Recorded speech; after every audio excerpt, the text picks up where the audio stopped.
Сәлем достар, менің каналыма қош келдіңіздер. Бүгін біз небәрі екі ғана заттан үй жағдайында дүкендегідей өте дәмді балмұздақтар дайындайтын боламыз. Ендеше дайындап бастайық. Шұңғылдау ыдысқа өлшеп сүтімізді құямыз. Мендегі нәтиженің сүті кез келген дүкеннің сүтін қолдана берсеңіз болады, және де табиғи сүтті қолдансаңыз да өте дәмді болып шығады. Енді бізге дүкеннен алынған осындай құрғақ мороженыйға арналған смес қажет болады. Мен шамамен 230-250 теңгеге сатып алдым. Әртүрлі мөлшерде және де әртүрлі дәмде болады. Мен клубникамен таңдадым. Енді осы құрғақ сместі біздің сүтіміздің үстіне құйып, миксердің жылдамдығын ақырындап арттыра отырып, біздің массамыз көпіргенше жақсылап 5-6 минуттай араластырып миксерлейтін боламыз. Енді дайын болған массамызды кез келген ыдысқа құйсаңыз болады.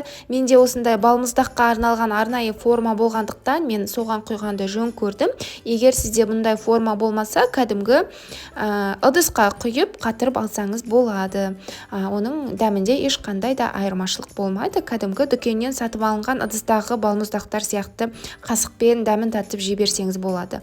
Енді балмұздақтарымызды толықтай қатқанша мұздатқышқа жібереміз. Менің балмұздақтарым біркелкі болып қату үшін мен осылай ыдыстың үстіне қойып алдым. Мінекей біздің балмұздақтарымыз мұздатқыштан шықты. Осылай әп-әдемі кәдімгі дүкеннің балмұздақтары секілді қатып шығыпты. Қаласаңыз сыртын шоколадқа бір малып алсаңыз болады.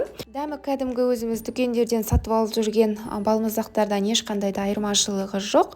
Және достар, егер видео ұнаса, лайк басып, қазақша контентті қолдап, каналыма тіркелуді ұмытпаңыздар. Ас болсын.